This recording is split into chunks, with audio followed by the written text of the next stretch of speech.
Bonjour, chers amis, et bienvenue à la 4e conférence de la série. Aujourd'hui, je vous avertis, le menu au programme est aussi diversifié que coloré. Encore plus que d'habitude, je dirais. Alors, sans plus tarder, allons voir ce que le plan de cette conférence nous réserve. Alors, le premier artiste qu'on va explorer, c'est un Britannique, M. Banksy. Ensuite de ça, on va parler du mouvement du mois, qui est le cubisme. La raison pour laquelle j'ai placé ça en deuxième place, c'est que l'artiste qui suit, Juan Gris, l'Espagnol, est un peintre cubiste, justement. Après Juan Gris, va suivre l'Américain Roy Lichtenstein, qui est un adepte du pop art. Puis il va suivre la Québécoise Françoise Sullivan. L'info techno, ça va être l'impasto, ou son vieux en français, l'empattement. Après ça, va avoir lieu la pause. Et au retour de la pause, ça va être l'Italien Michel-Ange, le Flamand Jan Vanik, le Français Gustave Caillebotte et la Mexicaine Frida Kahlo va fermer le bal. Alors, commençons avec Banksy. C'est un artiste de l'art de la rue, ou comme ils disent en France, le street art. Je ne peux pas vous montrer une photo de cet individu, car il travaille de façon anonyme et personne ne connaît son nom ni son identité. Une vraie énigme, je vous dis. Un genre de régent du charme. Il a commencé à peindre dans les rues pendant les années 90. Il utilise la peinture au pochoir, ou stencil, si vous aimez mieux, pour produire des œuvres qui mêlent souvent des messages humoristiques et politiques. Il semble être de tendance anarchiste, antimilitariste et anticapitaliste. Au début, il travaillait sans pochoir et il se faisait souvent prendre en flagrant délit. Les pochoirs lui permettent maintenant de travailler beaucoup plus vite, car une bonne partie du travail est faite au préalable. Alors, la première œuvre qu'on va regarder, c'est La petite fille au ballon, une de ses œuvres les plus connues. Elle voit s'envoler son ballon rouge en forme de cœur. Un message est joint à l'œuvre. Il y a toujours de l'espoir. There is always hope. En 2018, une reproduction authentifiée est mise en vente à l'Ancan à Londres. Mais au moment d'être adjugé pour 1 million d'euros, Banksy déclenche à distance un mécanisme qui déchiquette l'œuvre. Depuis, celle-ci est surnommée « L'amour est à la poubelle ». Le lanceur de fleurs est devenu une véritable icône. Elle a été peinte sur un mur à Jérusalem, justement celui qui sépare la Palestine d'Israël. C'est comme un appel à la paix lorsque des fleurs remplacent les cocktails Molotov. Brexit. Cette fresque géante nous montre un ouvrier perché sur une échelle en train de démolir avec un marteau une des 12 étoiles du drapeau européen, à l'époque où la Grande-Bretagne annonçait qu'elle voulait se retirer du pacte européen. La jeune fille à la perle. Il s'agit bien sûr d'un pastiche de Vermeer qu'on a vu à la dernière conférence. Le lendemain de sa réalisation, l'œuvre a été éclaboussée de peinture noire par des inconnus. L'enfant naufragé a été réalisé à Venise, comme vous pouvez voir. On y voit un enfant migrant portant un gilet de sauvetage et tenant une fusée de détresse allumée. Banksy illustre ici la crise des migrants qui ont tenté de rejoindre l'Europe en traversant la Méditerranée dans des embarcations souvent précaires. Joyeuse fête. Cette œuvre apparaît sur les murs à angle d'un garage dans un quartier résidentiel. On voit un enfant debout à côté d'un traîneau qui tente d'attraper des flocons de neige avec sa bouche. Mais ceux-ci sont en fait de la cendre rejetée par le feu dans une poubelle sur le mur perpendiculaire. C'est évidemment une dénonciation de la pollution de l'air. L'amoureux bien accroché. C'est une scène d'adultère comme au vaudeville où on voit un mari trompé qui cherche l'amant de sa femme. Balayez-le sous le tapis. Banksy milite en faveur de la démocratisation des sujets en peinture, en montrant une simple femme de chambre. Montre-moi le Monet. Parodiant Monet, il montre le fameux étang au Nymphéas, rempli de débris tels que des chariots d'épicerie et des cônes oranges, pour souligner les effets de la pollution. Pour terminer avec Banksy, je vous montre 4 de ses œuvres qui se passent de commentaires. Celui-ci, ça s'intitule « Les amoureux modernes ». L'étreinte de la bombe, le travail forcé des enfants et le Parlement des singes.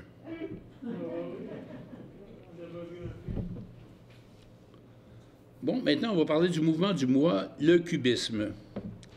Ce mouvement artistique s'est développé à partir de 1907 autour de plusieurs peintres, notamment Pablo Picasso, Georges Braque et Juan Gris. Au début, l'objectif de ces artistes était de représenter des objets en 3 dimensions, même si la toile est plate. C'est pour ça qu'ils utilisent des ronds et des carrés. Ils simplifient la réalité pour ne garder que le contour des formes. Plus tard, ils ont décidé d'éclater les objets en une multitude de facettes. Dans un même tableau, on peut avoir l'impression que le personnage est de face et de profil en même temps, comme ce que vous voyez à l'écran. Alors ici, on voit Picasso qui a été le promoteur de cette forme d'art. Et une de ses œuvres maîtresses, la Guernica, qui est un tableau géant qui commémore le bombardement du village de Guernica durant la guerre civile espagnole dans les années 30. Ça, c'est la jeune fille au miroir. Alors, vous voyez le personnage de gauche, qui est la jeune fille en réalité. Vous la voyez de profil et de face en même temps. Ça, ce sont les 3 musiciens, une autre œuvre de Picasso. Ces peintres se sont aussi amusés à coller sur leur toile des cartes à jouer, du papier peint, du papier journal. La Première Guerre mondiale a mis fin à ce mouvement qui s'est éteint avant 1920. Ici, on voit Georges Braque. Je ne sais pas si l'expression « fou comme Braque » vient de lui, mais il n'est pas là si fou que ça. Et voici une de ses œuvres. Bon, maintenant, on va passer à Juan Gris, le peintre espagnol dont je vous parlais tantôt, qui est né à Madrid en 1887, qui est décédé à Paris en 1927. C'est donc un peintre espagnol qui a passé la moitié de sa vie en France. Il va abandonner ses études en ingénierie pour se consacrer à sa passion, la peinture. Après des études en art, à Madrid, il succombe à l'attrait irrésistible du bouillonnement culturel présent à l'époque à Paris. Il déménage donc en France à l'âge de 19 ans. Il va y rencontrer Fernand Léger, Matisse et son compatriote Pablo Picasso, qui deviendra un proche ami. Dès 1912, il a développé un style cubiste personnel. Sa plus grande période se situe entre 1914 et 1918. Ça, c'est un portrait de Gris qui a été fait par le peintre impressionniste Modigliani en 1915, qui s'était lié d'amitié avec lui. Gris a fait ça c'est Gris un peu plus tard dans sa vie, et il a fait ce portrait de Pablo Picasso en 1912. C'est la première œuvre cubiste peinte par un artiste autre que Picasso et Georges Braque. Ce tableau est conservé au Art Institute de Chicago. Nature morte avec les lampes à l'huile de 1911. On y voit que l'artiste met l'accent sur la volumétrie et la rondeur des lampes. Poire et raisin sur une table. Tableau réalisé à l'automne de 1913. Cette huile sur toile est une nature morte cubiste. En plus des poires et des raisins, on voit des verres et des journaux sur cette table. Cette œuvre se retrouve au Metropolitan Museum de New York. Bouteille et couteau, de 1912. Ce tableau est un bel exemple de cubisme analytique qui a duré de 1909 à 1912. Ici, Juan Gris nous démontre comment les artistes avaient commencé à fractionner les règles de la perspective influencées par Cézanne. Ce groupe croyait pouvoir créer des images montrant plusieurs points de vue et réduisant leurs objets à des identités géométriques. Dans cette toile, Gris réussit à mêler les spectateurs en nous montrant une version simplifiée de la réalité. Êtes-vous mêlés? Le livre de 1911. Cette toile est une nature morte représentant une cafetière. Derrière, il y a une gargoulette qui est un récipient en terre cuite pouvant contenir de l'eau ou du vin et un bol posé sur un livre. Les facettes qui définissent les 4 objets, la douceur des passages et le peu de couleurs utilisées rappellent les premiers paysages de Georges Braque. Avec un décalage de quelques années, Juan Gris commence à affermir ses bases et à se mettre à l'école de Cézanne. Homme dans un café, de 1912.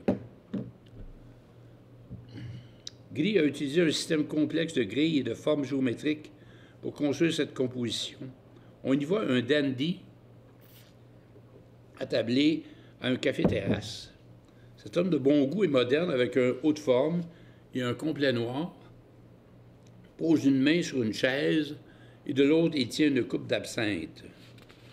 Les lettres, je ne sais pas si vous voyez, les lettres ici, PIC et AP, font référence à PIC, c'est à Picasso, et AP à Apollinaire, qui étaient 2 grands fervents du cubisme.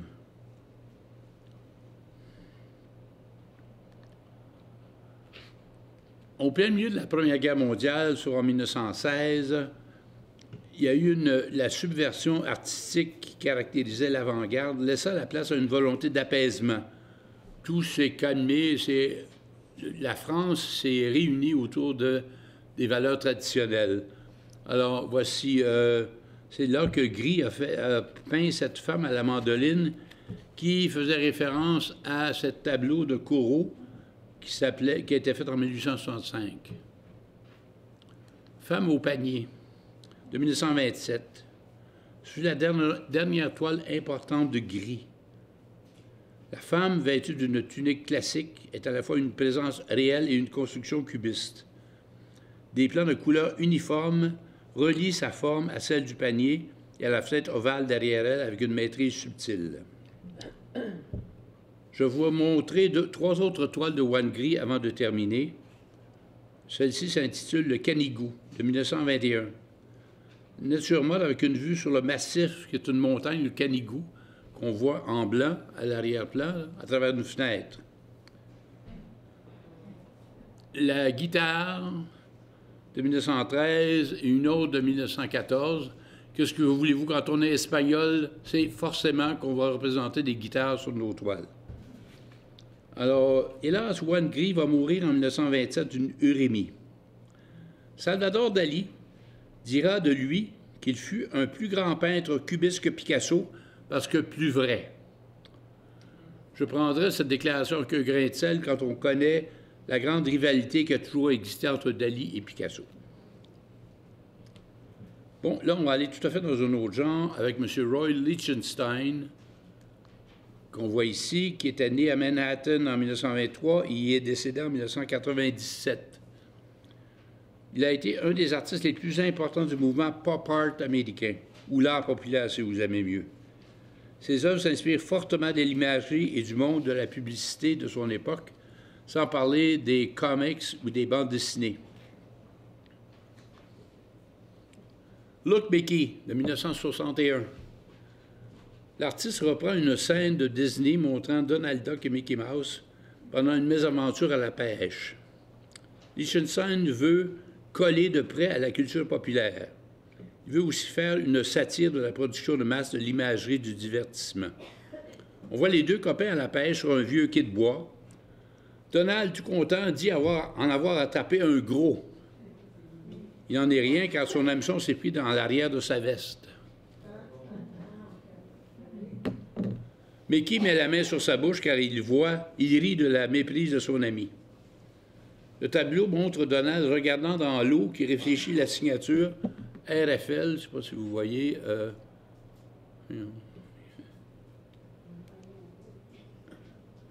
Ici, là, RFL, ça, c'est les signatures de Lichtenstein que Donald regarde.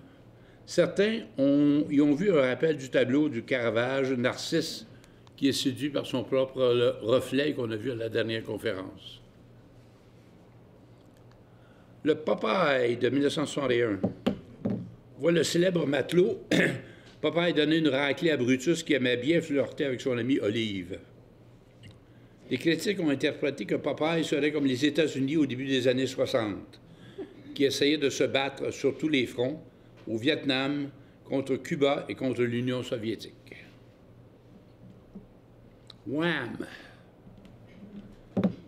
De 1963. C'est une de ses œuvres les plus connues. Elle est une adaptation d'une bande dessinée qui paraissait dans All American Comics. On voit un avion de combat tirant une roquette sur un avion ennemi. Le tableau est composé de 2 panneaux de taille identique. Il faut que je vous raconte l'histoire derrière ce tableau. Roy venait d'emménager avec sa famille dans une coquette maison de la banlieue new-yorkaise. Chaque fois qu'il voulait se caler dans son fauteuil préféré pour méditer sur ce qu'il voulait peindre le lendemain, son voisin Jim, un charmant garçon par ailleurs, se mettait à tondre son gazon. À bout de nerfs, Lichtenstein ne pouvait quand même pas massacrer son voisin. Alors il se leva et alla se défouler en peignant cette métaphore de son état d'âme à ce moment-là. Lever du soleil, de 65. Les scènes de paysage peintes par Lichtenstein sont souvent tirées des arrière-plans dans les bandes dessinées. Ce tableau fait partie d'une série de 10 œuvres qu'il a fait sur les levées de soleil. Son utilisation de petits points de couleur qu'on appelle bendés le rapproche du pointillisme de Georges Seurat. Ce sont les points de couleur qu'on voit souvent dans les bandes dessinées et que Lichtenstein a repris dans ses tableaux. Et voici le pointillisme du peintre Seurat, qui se ressemble beaucoup. Stepping Out, de 1978. Alors, dans les années 60, Roy imprègne son œuvre de l'imagerie de la vie quotidienne et durant la décennie suivante, c'est-à-dire dans les années 70, il est plutôt inspiré par l'histoire de l'art moderne. Il peint quand même, comme dans les BD, avec la méthode bendée, où les points servent à créer ombres et nuances. On voit qu'il y a des points bendés qui sont utilisés sur le visage du personnage principal et sur le visage de la femme. Alors, Lichtenstein a emprunté à Fernand Léger un de ses personnages qu'on voit dans Partie de campagne. À gauche, là, c'est le même personnage que Lichtenstein a produit dans son tableau. Et l'autre, la femme, dans les traits déformés, rappelle Picasso, complète le tableau. Chambre à Arles, ça doit vous dire quelque chose, ce tableau-là. Lichtenstein a mis au goût du jour la fameuse toile de Van Gogh avec du mobilier moderne et a remplacé les chemises ordinaires par des chemises blanches d'hommes d'affaires. Il utilise des points bendés sur le mur du fond et rend un hommage à l'expressionnisme avec des lignes ondulantes au sol. Son tableau est à la fois plus grand que celui de Van Gogh. Il ne veut nullement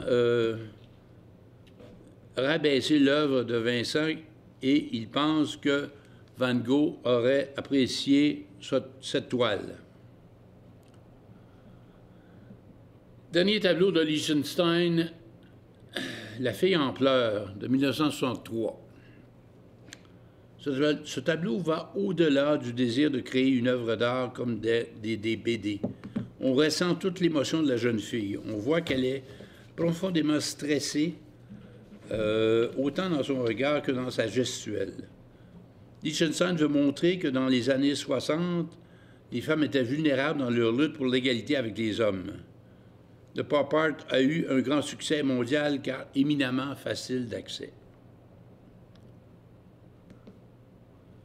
Voici Lichtenstein qui nous lâche un dernier regard.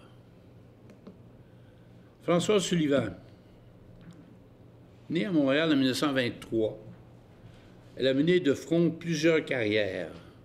Elle a été peintre, elle a été sculpteur, elle a été chorégraphe et elle a été danseuse. Dès l'âge de 10 ans, elle sait qu'elle sera une artiste. En 1940, elle fait son entrée à l'École des beaux-arts de Montréal, pour en sortir en 1945. Ses premières peintures sont influencées par le fauvisme et le cubisme. Après un séjour de 2 ans à New York pour se perfectionner en danse, elle rentre à Montréal où elle fréquente le groupe des automatistes et elle signe le Refus global en 1948. En 1976, elle participe à l'événement Corridor dans le cadre des Jeux olympiques de Montréal. Comme vous le savez, le maire Drapeau, qui était tout sauf progressiste, avait fait démanteler cette exposition en pleine nuit. Plutôt que de vous montrer des œuvres faites tout au long de sa carrière, je suis tellement impressionné par cette femme qui a maintenant 98 ans, qui vient d'aménager dans un nouvel atelier et qui expose actuellement à Montréal, dans la galerie prestigieuse Simon Blais, ses dernières œuvres qu'elle a terminées cet automne. Alors, j'ai décidé de vous montrer que les œuvres de cette exposition. Je suis tellement en admiration devant elle, alors chapeau bas, Mme Sullivan. Premier tableau, le Grand Bleu.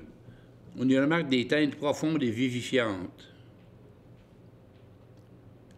Les damiers s'envolent, où on voit qu'elle fait preuve de légèreté. Masque. Sa plus récente toile, elle a été terminée au mois d'octobre dernier, dans des tons de turquoise et d'orange. Il n'a rien à voir avec la pandémie. C'est son galériste Simon Blais qui a trouvé ce titre, car il trouvait que la tache orangée au centre ressemblait à un masque africain. Rivière Rouge. Ce titre convient tout à fait au tableau, c'est presque un paysage. On croit voir des épinettes sur les rives de la rivière Rouge. Plongée. On sent très bien le mouvement vers le bas, c'est-à-dire on sent vraiment le mouvement vers le bas, c'est vraiment une plongée. J'avais omis de vous dire que Mme Sullivan avait épousé en 1949 un peintre canadien, Patterson Ewan, qu'on voit ici. Ils ont eu 4 enfants, tous des garçons. Malheureusement, alors qu'elle n'a que 43 ans, elle et son mari se séparent officiellement, car lui buvait beaucoup. Elle se retrouve donc mère monoparentale de ses 4 enfants. Pensez-vous que cela allait freiner cette boule d'énergie? Bien sûr que non. Dans les débuts des années 50, à l'époque où elle se retrouvait à peut-être cette photo-là, elle travaillait aussi comme chorégraphe dans les premières émissions de la télévision de Radio-Canada et comme danseuse également. Alors, on continue avec ces tableaux de son exposition actuelle. La nuit, les étoiles sont carrées. Ce tableau est en continuité avec son parcours. L'autre tableau s'intitule « Œuvre 4 ». Celui-ci s'intitule « Traces ». Une autre toile avec des teintes de rouge sensuel qui est magnifique, de mouvement, de profondeur et de lumière. Triptyque. À l'origine, ces 3 œuvres étaient indépendantes, mais Mme Sullivan a trouvé que juxtaposées, elles faisaient un ensemble harmonieux et agréable à regarder. Je ne connaissais pas cet artiste, je la connais seulement de nom avant cette conférence, et j'ai découvert une véritable marathonienne des arts au Québec. On va laisser maintenant cette dame de 98 ans, qui est un vrai trésor national, à chérir et à préserver.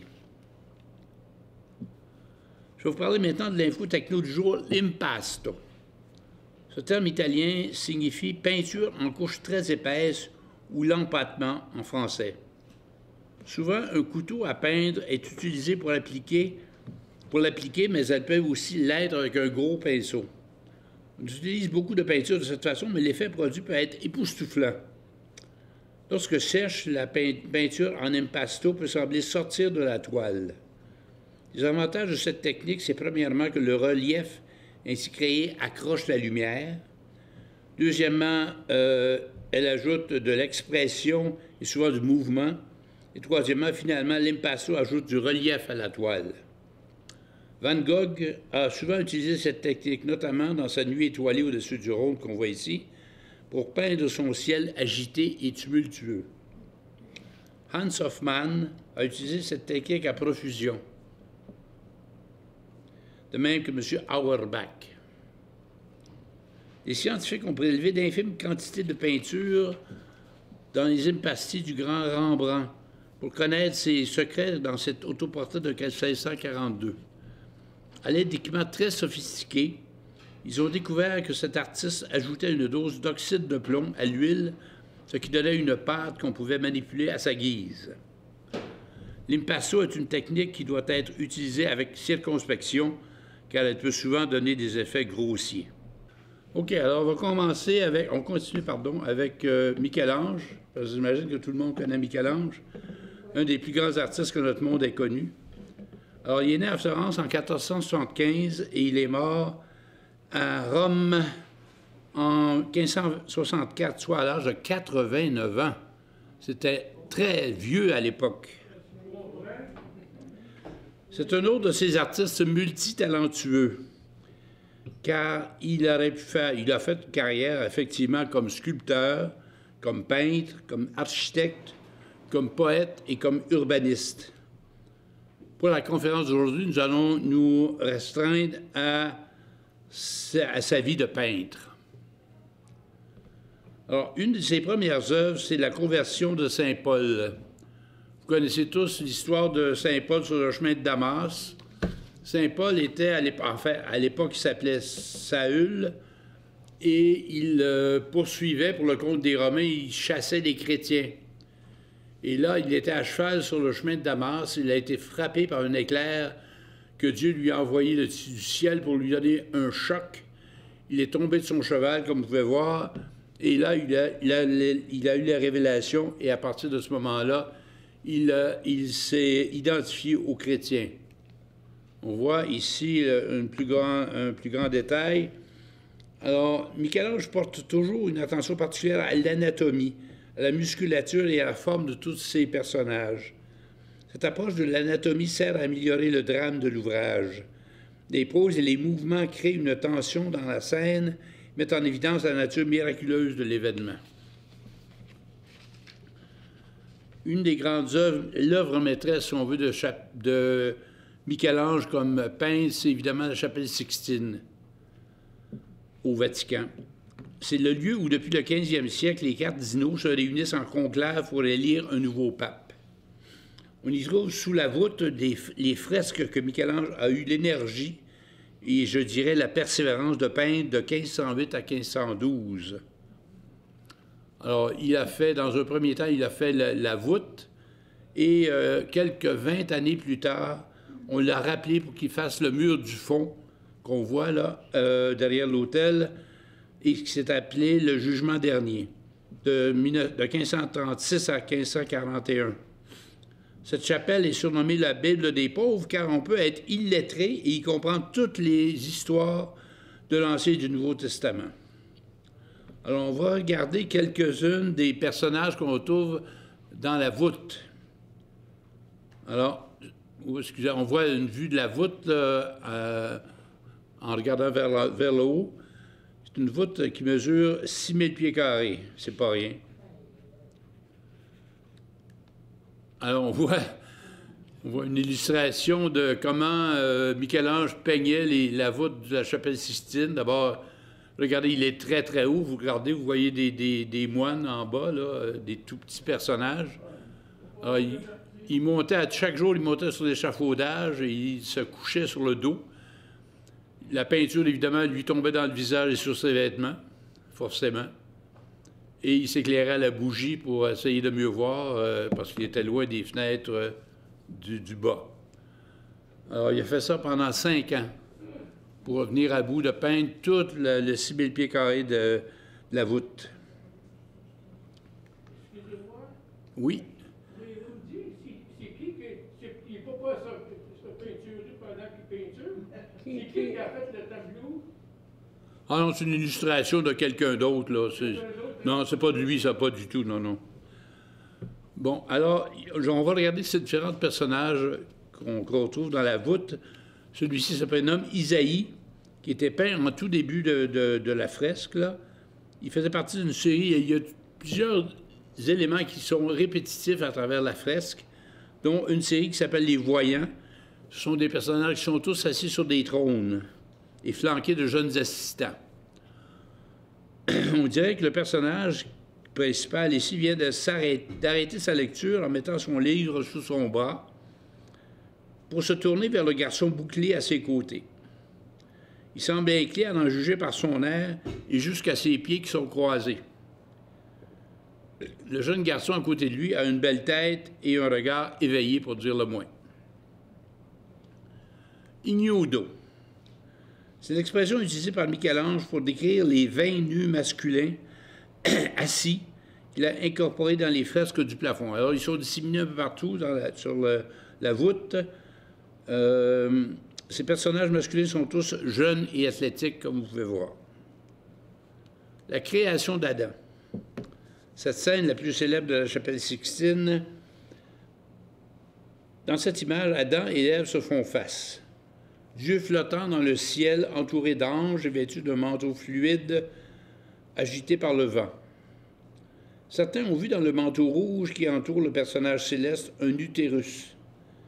C'est donc possible, compte tenu des connaissances anatomiques de Michel-Ange, que ce soit délibéré et symbolique de la création et de la fertilité. La Sibylle de Delphes. Cette Sibylle assise sur son trône fait partie également des voyants, comme j'ai dit tantôt. Elle déroule un parchemin avec le corps tourné vers la gauche, mais son regard est fixé et de face, avec une expression de surprise, comme si elle venait de voir la venue du Seigneur lui confirmer que la prophétie qu'elle avait faite était la bonne. L'ivresse de Noé. Les fils de Noé viennent découvrir leur père nu et enivré par les fruits de ses vignes. Du côté gauche du tableau se déroule une scène antérieure où on voit Noé en train de défricher son terrain pour y planter ses vignes. Le jugement dernier. C'est la peinture faite à la verticale sur le mur du fond, comme j'ai dit tantôt. Une immense fresque de 1800 pieds carrés, réalisée alors que Michel-Ange a 61 ans sur le mur derrière l'autel de la chapelle. Imaginez que le pauvre homme, à cet âge avancé pour l'époque, quand même 61 ans, a dû se résoudre à grimper dans les échafaudages à chaque jour pendant 5 ans. Ouf! Ça n'a pas empêché de vivre jusqu'à 89 ans, notez. Par rapport aux fesses de la voûte, l'atmosphère est plus sombre dans sa palette de couleurs. Son imagerie souligne l'importance du nu comme principal outil de la gamme d'expression de Michel-Ange, parce que tout le monde dans ce tableau est nu. La fresque du jugement dernier et la voûte ont été brillamment restaurées entre 1980 et 1984 pour retrouver leur couleur d'origine. On va voir quelques images, quelques personnages dans le jugement dernier. D'abord, le Christ et Marie. Le Christ se retrouve au centre de la zone céleste du tableau. Le fait qu'il soit représenté nu et imberbe avait causé scandale à l'époque. Marie, à ses côtés, se tourne pour regarder vers le sauvé dans un geste de résignation. Le pécheur repenti et honteux. Le moment est venu de rendre ses comptes à Dieu et certains, comme cet homme, regrettent amèrement certains passages de leur vie, alors que les démons s'agrippent à lui et l'entraînent vers l'enfer.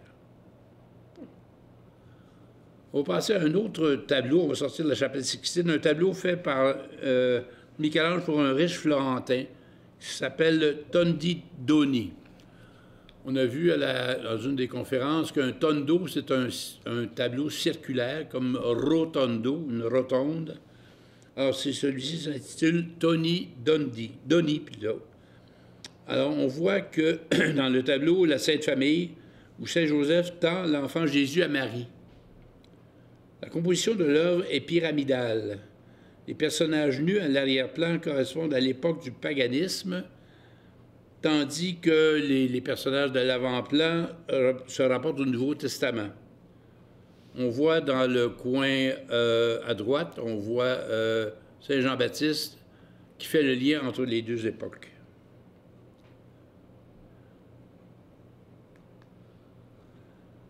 Michel-Ange aimait beaucoup peindre des nus, comme vous avez vu, et à cet effet, il a réalisé au préalable de très nombreuses études au fusain du corps humain dans une multitude de positions.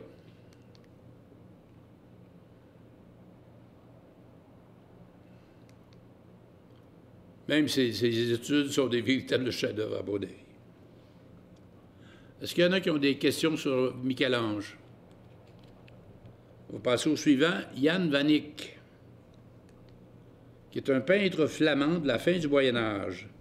Il est né en 1390 et décédé en 1441 à Bruges.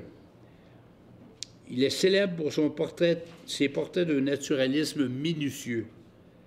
Il est classé parmi les peintres flamands primitifs, ce qui n'a rien de péjoratif dans ce cas-ci. Primitif ici signifie que c'était les premiers et non pas que leurs œuvres manquaient de sophistication, bien au contraire. Alors, l'homme au turban rouge qu'on voit ici de 1433 est considéré comme son autoportrait. N'est pas à proprement parler un turban, mais un chaperon dont les extrémités habituellement laissées pendantes sont ici retroussées au-dessus de sa tête, ce qui est une sage précaution pour un peintre afin d'éviter de le tacher de peinture. Remarquez que Van Eyck utilise ici le clair-obscur, le chiaroscuro, pour rendre un effet plus dramatique de cette tête. Un autre de ces tableaux, le plus célèbre peut-être, est le suivant, Les époux Adolfini, de 1434. Ce tableau nous montre Giovanni Adolfini, un riche marchand de Toscane établi à Bruges, et son épouse Giovanna, c'est ça. Alors, vous avez Giovanni et Giovanna, beau petit couple. C'est un peu comme une photo de noces. Il s'agirait effectivement d'un mariage célébré en privé, dont Van Eyck et l'homme dont le miroir, qui était peut-être l'officiant, seraient les seuls témoins. Le ventre rebondi de la femme laisse croire qu'elle est enceinte, ce qui expliquerait le mariage secret. Ce tableau serait un document juridique servant de preuve que le mariage a vraiment eu lieu. C'est une des œuvres majeures de Van Eyck. Le miroir au centre de la composition est une astuce, on voit ici, est une astuce pour nous montrer l'entièreté de la scène en une seule vue. On voit les personnages de face et de dos. On voit toutes les personnes qui sont présentes dans la pièce. Il a créé une perspective complexe avec des lignes fuyantes, courbes, car le miroir est bombé. Ce tableau illustre bien toute la minutie dont Van Eyck est capable. Regardez, il y a 10 médaillons autour du miroir. Dans chacun de ces médaillons, il s'est donné la peine de peindre une scène de la Passion du Christ. J'ai joué une parodie de ce grand chef-d'œuvre par notre ami Bottero, que vous reconnaîtrez, j'en suis sûr. Il y a même le miroir. Hein? Il y a même le miroir. Ben oui, ben oui. Margaretha Van Eyck. Vers 1533, le peintre se marie avec Damoiselle Margaretha, qui est peut-être d'origine noble, dont il a fait ce portrait en 1439, alors qu'elle était âgée de 33 ans. Leur premier enfant est né l'année suivante, en 1434. Le retable de l'agneau mystique. Il a été peint sur bois et est considéré comme un chef-d'œuvre de la peinture des primitifs flamands. Un retable, c'est une construction verticale placée juste derrière le maître-autel. Ce retable est colossal, mesurant 11 pieds de haut et 15 pieds de long. Pour ce qui est des personnages du haut, ils sont presque représentés grandeur nature. Alors, on voit ici une nouvelle conception de l'art dans laquelle l'idéalisation de la tradition médiévale cède la place à une observation rigoureuse de la nature et de la réalité. Cette œuvre avait été amorcée par son frère Hubert, mais c'est Yann qui va la compléter. Les panneaux latéraux, à droite et à gauche, représentent Adam et Ève.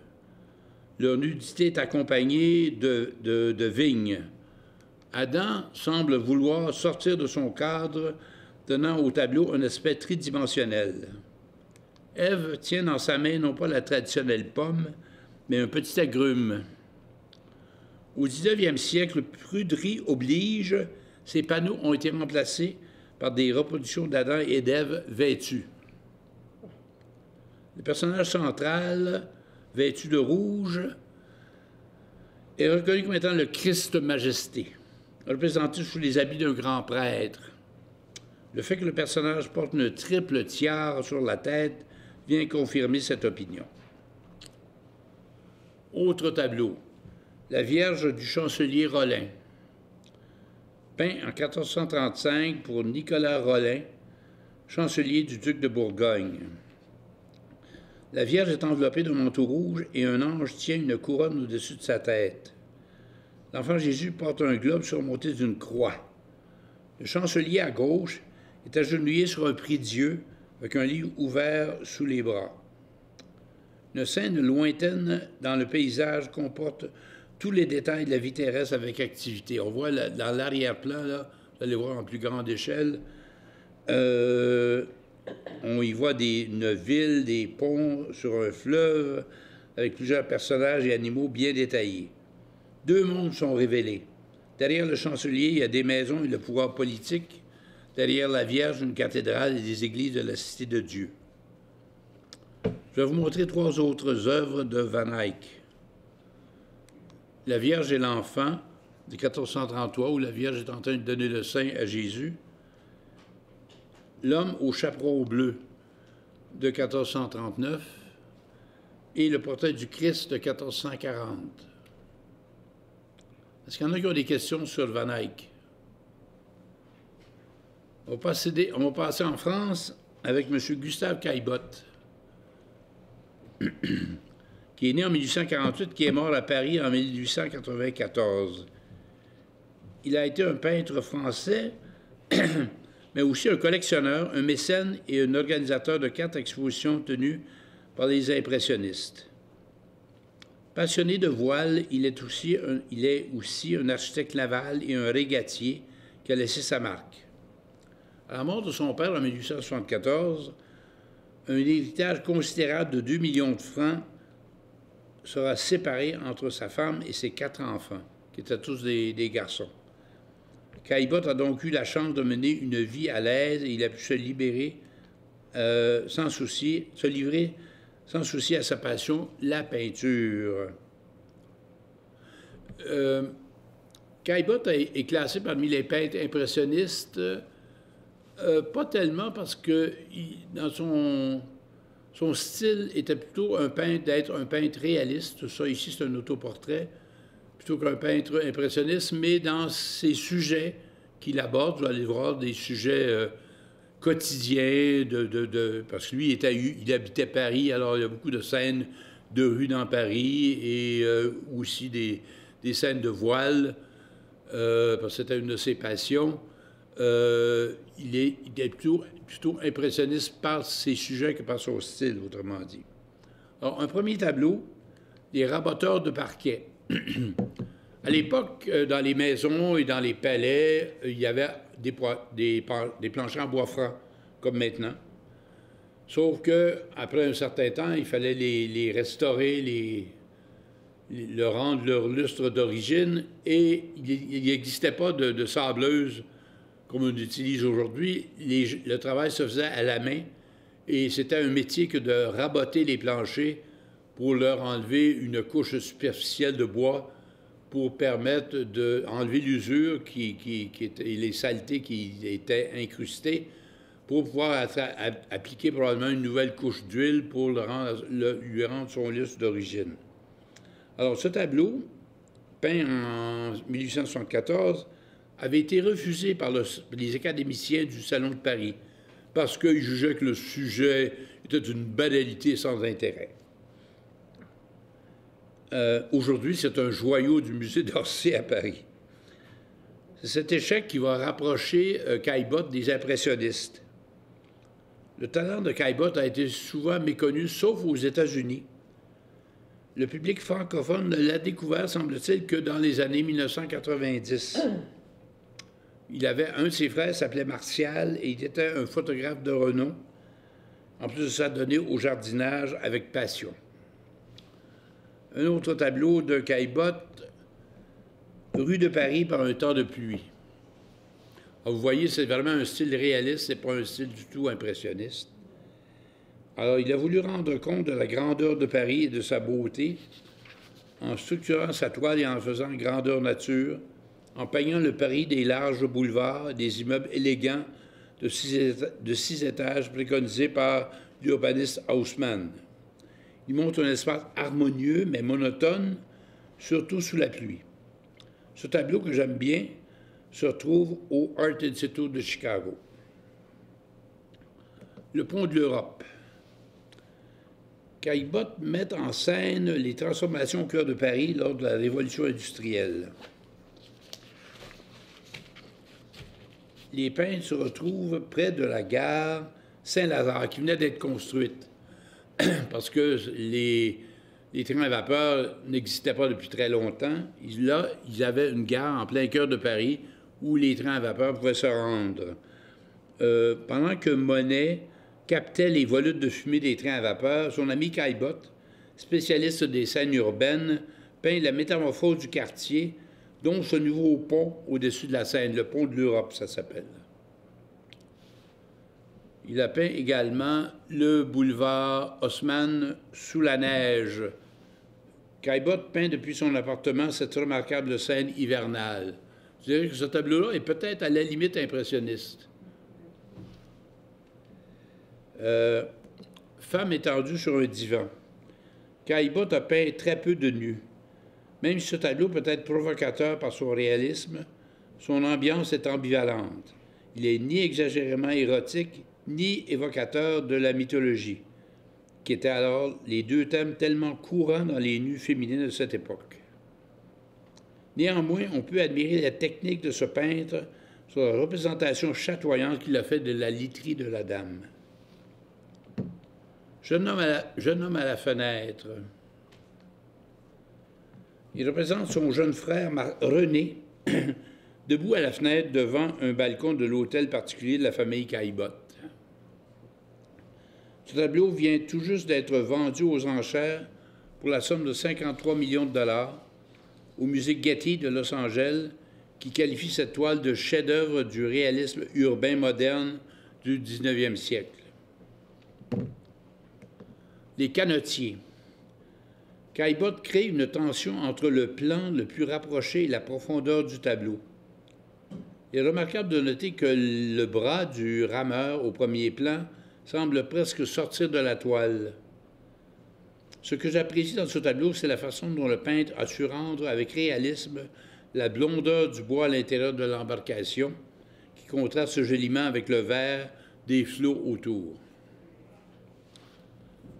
Homme au bain. Ce n'est que le second nu peint par Caillebotte. Il est conservé au musée de Boston. Il avait été exposé à Bruxelles en 1888. Les organisateurs avaient décidé de ne pas le montrer au simple public, mais plutôt dans une pièce à part pour les initiés.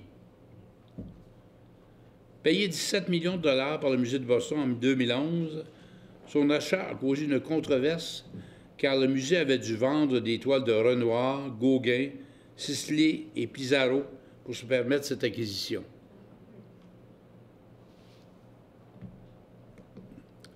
Voilier à Argenteuil. Caillebotte est un navigateur passionné. Il a remporté des régates sur la Seine. Il se fait remarquer par ses bateaux luxueux et novateurs. À la fin de sa vie, il est devenu un architecte naval réputé. Sa passion pour le bateau finira par l'emporter sur la peinture, sa passion d'origine. Ce tableau est parfaitement équilibré, lumineux et réussi. Cet autre tableau montre aussi sa grande passion pour la voile. Les jardiniers. En plus de consacrer sa production artistique au Palais d'Haussmann, nous montre ici une de ses passions, partager celle-là avec son frère Martial, le jardinage. Tout comme Claude Monet, il met lui-même la main dans la terre. Ces deux amis s'échangeront des lettres où ils parlent de semis, de bulbes et d'expositions horticoles. Ce tableau est toujours exposé dans le jardin où il a été peint.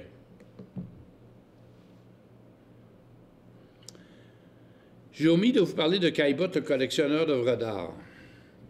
Il a été un peu par la force des choses, car il a servi de mécène auprès d'un grand nombre de ses amis impressionnistes qui avaient de la difficulté à vendre leurs tableaux et qui tiraient le diable par la queue. Alors, ce qu'il a fait, il a acheté de leurs œuvres pour les aider. À sa mort, sa très riche collection a majoritairement été cédée à l'État français. Des questions sur Caillebotte? Frida Kahlo. C'est une artiste peintre mexicaine née en 1907 et morte en 1954 à l'âge de 47 ans. Tout au long de sa vie, elle aura une santé fragile. Souffrant de la polio à l'âge de 6 ans, elle a aussi été victime d'un grave accident d'autocar qui lui a imposé de nombreuses interventions chirurgicales, des souffrances atroces. Elle était née dans la Maison Bleue, ou la Casa Azul, construite par ses parents et qui est aujourd'hui le Museo Frida Kahlo. C'est là qu'elle est morte aussi. En 1928, elle s'intéresse à l'émancipation des femmes dans la société mexicaine. C'est en 1929 qu'elle épouse Diego Rivera, mondialement connu pour ses énormes peintures murales. Son mari ne tardera pas à la tromper, malheureusement. Elle-même s'engagera dans de nombreuses relations extraconjugales. Bien que compliquée, leur relation est réellement passionnée. En 1930, il déménage à San Francisco car Diego doit y réaliser une murale. Pendant les années qui ont suivi, elle sera la victime de plusieurs fausses couches. Dans le tableau, le lit volant, on voit sur le côté du lit, c'est écrit Henry Ford Hospital, je ne sais pas quoi. Ah oui, c'est ça. Elle reflète son impression de solitude et d'abandon après la perte de ses enfants, en montrant un fœtus masculin surdimensionné, ce petit Diego qu'elle avait tant espéré mener à terme. En 1935, Frida découvre que son mari a une relation avec sa sœur Christina, qui posait pour lui. Frida avait fait le portrait de sa sœur en 1929. Alors, frustrée, elle quitte le Mexique et va s'exiler à New York. Il ne revient à la maison que lorsque cette relation sera terminée. En 1937, le Mexique accorde l'asile à Léon Trotsky, un révolutionnaire russe que Staline avait chassé de l'Union soviétique. Les Rivera, bien connus pour leur vue politique socialiste, accueillent les Trotsky. Une liaison brève mais intense s'installe entre Frida et Léon. Lorsqu'il quitta, elle lui a offert ce tableau avec la dédicace suivante. Pour Léon Trotsky, je dédie cette peinture avec tout mon amour. L'œuvre totale de Frida totalise 143 tableaux, très souvent de petit format, car elle a dû peindre à l'ité. 55 de ses toiles sont des autoportraits, témoignent pour la plupart de ses souffrances physiques et morales. Autoportrait avec des singes. C'est une toile de 1945 où elle est représentée dans une pose aux trois quarts, dans la tenue des femmes indigènes de sa région. Son visage est impassible et son regard concentré. Son monosourcil est souligné d'un trait lourd et évoque l'envol d'un oiseau, symbole de sa liberté perdue. Cet autoportrait magnifique est sans doute un des plus dévastateurs et un des plus tristes. Frida a écrit dans son journal personnel « Je peins des autoportraits parce que je suis la personne que je connais le mieux. » Les deux Frida. Peu de temps après son divorce de Diego, elle nous montre deux personnalités différentes. Celle de droite représente la Frida qu'aimait Diego dans un costume mexicain. La Frida de gauche est de type européen dans une robe blanche en dentelle qui représente la Frida que Diego n'aimait pas. Les cœurs des deux femmes sont exposés pour exprimer leur grande douleur. Frida et Diego se sont remariés en 1940 après leur divorce de 1938. Autoportrait aux cheveux détachés. Se représente devant une paroi volcanique où se trouve accrochée une plante grasse, les cheveux lâches et le regard perdu. En associant cette plante à la roche volcanique, elle compare la vie à la mort. Ses cheveux défaits sont symboliques de pénitence. Portrait de Natasha Goldman. Cette femme posait comme modèle pour elle et pour Diego. Natacha et son mari Jacques étaient des amis du couple. Elle était d'origine tchèque. On voit que ce tableau est tout en rondeur, incluant le visage de la dame, ses sourcils, les cheveux, etc. Un cerf blessé. C'est un autoportrait sous la forme d'un cerf facilement reconnaissable à ses sourcils. Le cerf est traditionnellement le symbole du Christ, qui a beaucoup souffert comme Frida depuis sa maladie et son accident. La forêt d'arbres morts est le symbole des enfants que Frida n'a pas pu rendre à terme. Viva la vida! Il s'agit de l'ultime tableau peint par Frida quelques jours avant sa mort. En dépit de la dégradation de sa santé, le titre de cette toile rend hommage à la vie. Le melon a une écorce dure, mais tendre à l'intérieur, un peu comme elle-même, pour qui sa vie de souffrance a été une écorce, mais son intérieur était bien vivant, frais et agréable à côtoyer. Frida va mourir à 47 ans, à la Casa Azul en 1954, après avoir offert la veille une bague à Diego pour leurs 25 ans de mariage. On dit que dans son chagrin, Diego Rivera, à la sortie du corps de Frida du crématorium, s'empara d'une poignée de cendres de cette dernière et l'avala. 3 ans plus tard, Diego, à l'agonie, se mit à peindre des melons pour se rattacher à l'adieu spirituel de Frida, la femme de sa vie. Est-ce qu'il y a des questions sur Frida Kahlo? Alors, ceci m'a fait à la conférence d'aujourd'hui.